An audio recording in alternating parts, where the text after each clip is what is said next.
Halo, nama saya Dr. Sugianto Santoso, spesialis radiologi, sub radiologi intervensi, berpraktik di Rumah Sakit Mandaya Royal Hospital Puri. Jadi tadi itu ada pasien laki-laki usia sekitar 50-an dengan keluhan nyeri perut kanan atas disertai demam. Setelah dilakukan pemeriksaan USG, kemudian dilanjutkan dengan pemeriksaan CT scan kontras dan terbukti bahwa massa itu merupakan suatu kumpulan nanah di hati atau kita bilang abses hati.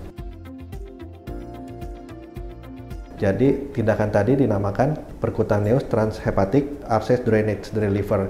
Jadi kenapa disebut percutaneous itu karena kita melakukan penusukan pada kulit, kemudian ada sayatan sedikit kurang lebih 5 mili menembus hati transhepatik dan kemudian dipasanglah suatu drain atau selang keluar sehingga abses yang tadi dalam hati itu bisa keluar. Biasanya kalau lancar sekali itu mungkin 20-30 menit. Halo, nama saya Dr. Sugianto Santoso, spesialis radiologi, sub radiologi intervensi, berpraktik di Rumah Sakit Mandaya Royal Hospital Puri. Jadi tadi itu ada pasien laki-laki usia sekitar 50-an dengan keluhan nyeri perut kanan atas disertai demam. Setelah dilakukan pemeriksaan USG, itu didapatkan adanya suatu massa di hati, massanya itu berupa cairan, kemudian dilanjutkan dengan pemeriksaan CT scan kontras dan terbukti bahwa massa itu merupakan suatu kumpulan nanah di hati atau kita bilang abses hati. Penyebabnya sebetulnya kalau abses hati itu bermacam-macam ya.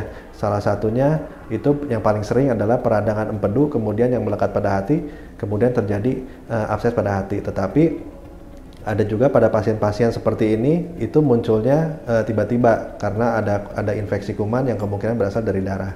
Pasien ini kebanyakan di-refer dari penyakit dalam sehingga pasien dikembalikan ke perawatan ke penyakit dalam dan diobservasi, misalnya ada tanda-tanda perdarahan dan cairan abses yang keluar itu juga diobservasi. Bila sampai 3 hari kemudian itu tidak keluar cairan lagi, drainase dapat dilepas atau kalau lebih baik seminggu kemudian lakukan biakan untuk menentukan jenis kumannya apa, kemudian resistensi terhadap antibiotik apa, sehingga nanti dapat menentukan terapinya.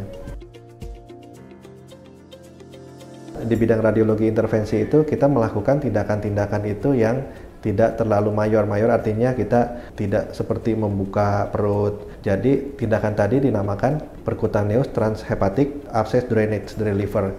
Jadi kenapa disebut percutaneous itu karena kita melakukan penusukan pada kulit, kemudian ada sayatan sedikit kurang lebih 5 mili menembus hati transhepatik, kemudian sampai pada abses dan kemudian dipasanglah suatu drain atau selang keluar sehingga abses yang tadi dalam hati itu bisa keluar. Biasanya kalau lancar sekali itu mungkin 20-30 menit. Pemulihannya cepat, biasanya langsung nih pasien. Tetapi lebih baik lagi kalau nanti antibiotiknya sesuai sama kumannya. Kalau dengan antibiotiknya sesuai itu pemulihan pasien itu cepat sekali. Mungkin dalam 2-3 hari ke depan juga udah selesai.